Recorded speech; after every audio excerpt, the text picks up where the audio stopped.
Bonjour et bienvenue sur Via LMTV Sarthe pour une nouvelle séquence de Au Quotidien. Au Quotidien, l'info dans un instant, dans quelques secondes, le journal de la rédaction, la météo ensuite, puis Au Quotidien, la suite avec une invitée, Erika Mack, une jeune Argentine qui est en volontariat européen chez nous en Sarthe. Et puis ce soir, exceptionnellement, vous le savez, ce sont des Sartois du web qui changent de place et qui, dorénavant, seront avec vous le jeudi soir. Mais pour l'instant, place au journal présenté ce soir par Hélène Galliena.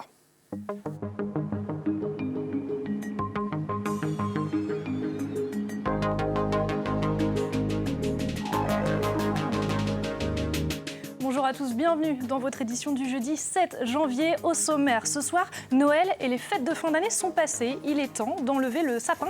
À la Guierche, la commune se propose de le collecter afin de le donner en nourriture pour les boucs qui en raffolent. Toujours fermés, les musées continuent malgré tout de proposer des expositions. L'Espal au Mans nous a ouvert les portes de la sienne. Et la culture, il en sera aussi question avec l'invité de notre journal ce soir, Hubert Géga, directeur artistique de festival en pays de Haute-Sarthe. Nous parlerons entre autres de l'appel de texte mené dans le cadre de l'édition 2021 du Printemps des Poètes. Mais on ouvre ce journal avec une proposition de la région Pays de la Loire qui veut apporter son concours à l'État pour la vaccination. La présidente Christelle Morancet propose de consacrer des fonds pour l'achat de supercongélateurs et de mettre à disposition des moyens logistiques pour aider l'État à réussir cette campagne de vaccination contre la Covid-19.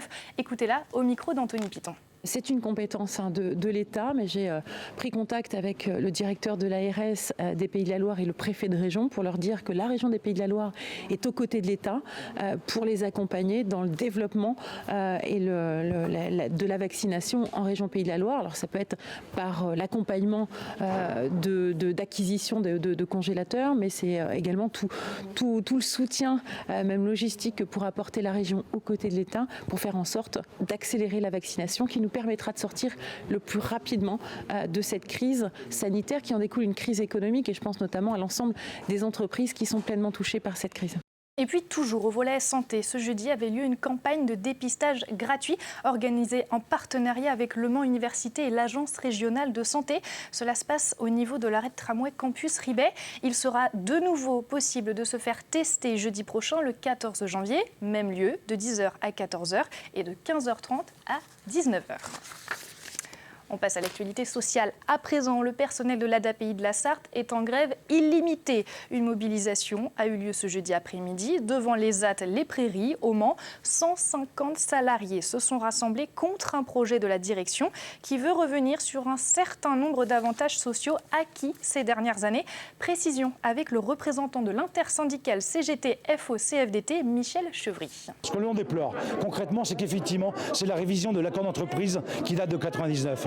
En fait, c'est de supprimer à l'intérieur de ce document-là, c'est tous les acquis sociaux. C'est la prime d'internat pour les travailleurs qui travaillent en internat au niveau du pôle enfance. C'est enlever effectivement les congés trimestriels du secteur adulte pour les salariés qui travaillent en milieu adulte, foyer, ESAT, maison d'accueil spécialisée, etc. Mais ça touche énormément de personnes, énormément de salariés. Donc là, de revoir un accord comme ça, nous ce qu'on veut, c'est effectivement, on est prêt à négocier un accord, mais un accord concret, quelque chose qui peut se travailler, mais on veut rentrer dans un dialogue social. Là aujourd'hui, le dialogue social, il est complètement disparu. Que faire de ces sapins de Noël ? La Guierche a peut-être trouvé la réponse. Le conseil municipal invite les habitants à déposer les vieux sapins à l'atelier municipal. Ils serviront de goûter de choix aux 2 boucs logés depuis 4 ans à la bergerie de la commune. Laure Girard nous en dit plus sur ce projet global. C'est cadeau. À la Guierche, rien ne se perd. Les sapins des particuliers font un repas de choix pour ces boucs, Aslan et Oreo, gourmands de végétaux en tout genre. Les plus grosses branches vont rester, mais sinon, tous les petits bouts de branches là, vont être mangés, les aiguilles vont être mangées, il va rester quasiment que le tronc. Ils vont même peut-être attaquer l'écorce, ça c'est possible aussi. L'idée émerge au sein du conseil municipal au lendemain des fêtes. Le maire propose aux habitants de recycler leurs sapins de Noël en les déposant à l'atelier communal, route de Souligné-sous-Ballon. Mais attention, les boucs n'aiment pas les produits chimiques et autres décorations de Noël. Ça, c'est le genre de choses ça qu'on va enlever. Voilà. Ça, je veux pas que Alors c'est le problème, c'est que si effectivement on les met directement là-bas, on aura des choses comme ça. La Guierche croit au projet éco-responsable. Ce qui restera de ces sapins sera broyé avec d'autres déchets verts et déposé dans des haies sèches disposées dans le bourg. Le reste alimentera les plantations prévues au cours de l'année. Au cours de ce mandat, à planter 2 arbres par habitant, soit 2400 ou 2500 arbres. Et on va en planter 1000 à 1500 cette année. Donc on aura besoin de copeaux pour rafraîchir les pieds des plantations. Aslan et Oreo ont leur rôle à jouer dans ce processus durable. La commune loue les services de ces 2 gourmands depuis 4 ans, à raison d'1 € par bouc et par jour. Des tondeuses sur pattes qui nettoient la bergerie et cet espace pédagogique derrière la mairie. Ils sont aussi et surtout des voisins sympathiques pour les familles de la Guierche. Et on passe à la culture à présent avec notre invité Hubert Géga. Bonsoir. Bonsoir. Le Printemps des Poètes, c'est un événement national auquel vous participez. Ça aura lieu du 13 au 29 mars prochain, en 2021. Cette année, elle est un petit peu particulière. Ça va prendre quelle forme, cet événement ? Eh bien, nous, on accompagne cet événement national, effectivement, depuis 5 ans dans le nord du département de la Sarthe, avec des bibliothèques et médiathèques partenaires, à Ciel-Guillaume, Conly, Fresnay-sur-Sarthe, et puis cette année, Saint-Georges-le-Guetier, Sainte-Sabine-sur-Longève, enfin voilà, tous les points lecture et bibliothèques qui veulent s'associer à cet événement. On est en train de réfléchir à comment on va prendre toujours forme. Avec les incertitudes. Voilà, toujours avec beaucoup d'incertitudes. Néanmoins, c'est un temps... pendant 2 semaines où on essaye d'avoir des actions poétiques dans l'espace public. Donc ça, c'est des choses qu'on va continuer à pouvoir faire. Pas de nouveautés par rapport aux éditions précédentes. Il n'y aura pas forcément de nouveautés de ce côté-là. On va toujours écrire des poèmes sur les vitrines des commerces. On va toujours essayer de diffuser la poésie par plein de moyens possibles, sur les ondes des radios, par exemple, avec des capsules poétiques. Donc, et on travaille en ce moment à proposer une programmation.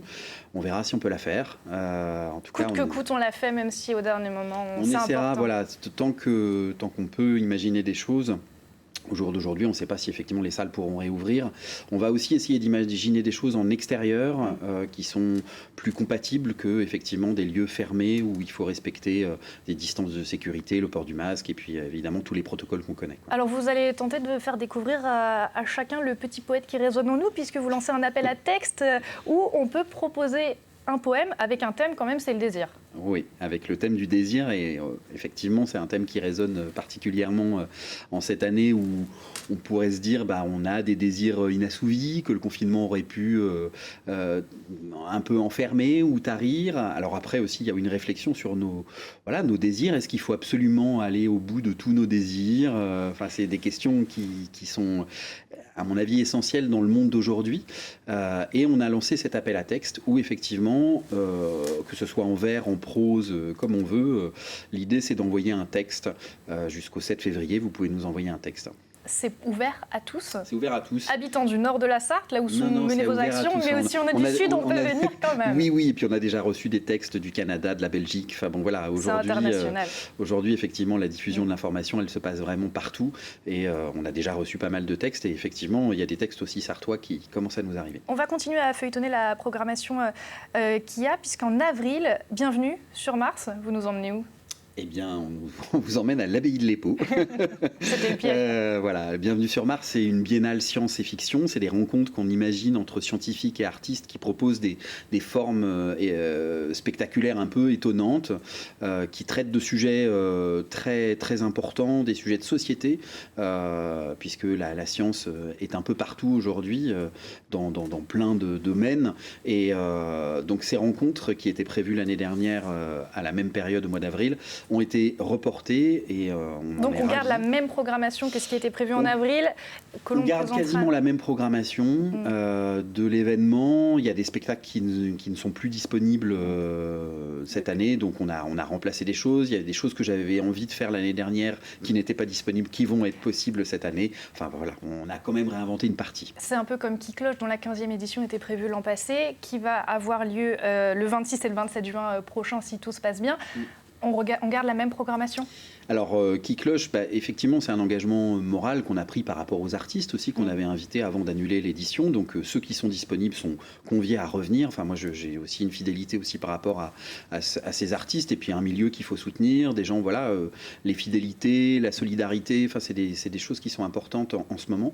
Et donc, effectivement, c'est une programmation qu'on va essayer en grande partie de préserver au mois de juin, même si je sais d'ores et déjà qu'il y aura des choses qu'on va réinventer aussi, quoi. Très bien, merci beaucoup. En tout cas, on a développé tout le panel culturel, je vais y arriver. J'espère pour vous que ça va se développer. Mais on va rester dans la culture avec l'Espal à présent qui accueille en exclusivité le duo Cox-Bonne-Frite. Le vernissage a eu lieu le 25 septembre dernier, mais l'exposition a fermé ses portes au public au bout d'un mois seulement à cause du second confinement.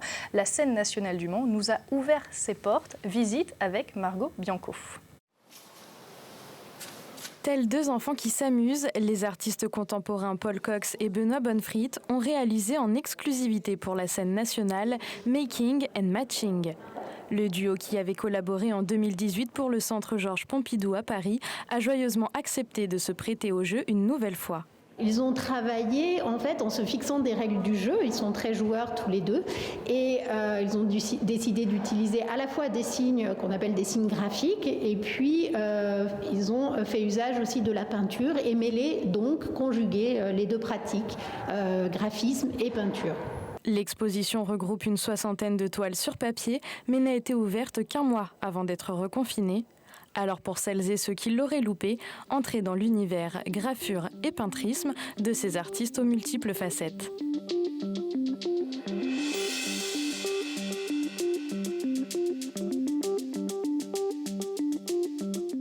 La culture accessible virtuellement, c'est la solution pour maintenir le lien avec le public. C'est toujours triste en fait de ne pas pouvoir faire découvrir les contenus en direct. Il n'y a pas d'autre expérience qui remplace celle du lieu, de l'expérience en direct avec les œuvres.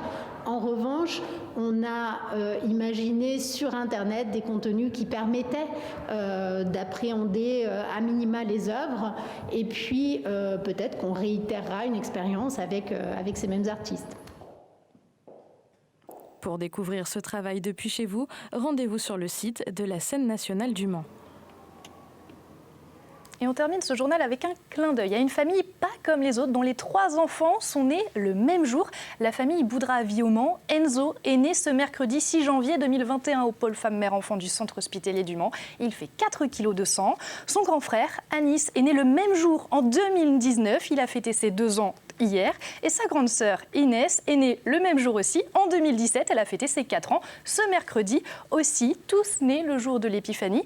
Le papa, Kamel Boudra, la maman, Chahira et toute la famille sont évidemment aux anges. Et nous leur souhaitons beaucoup de bonheur et bienvenue au petit Enzo.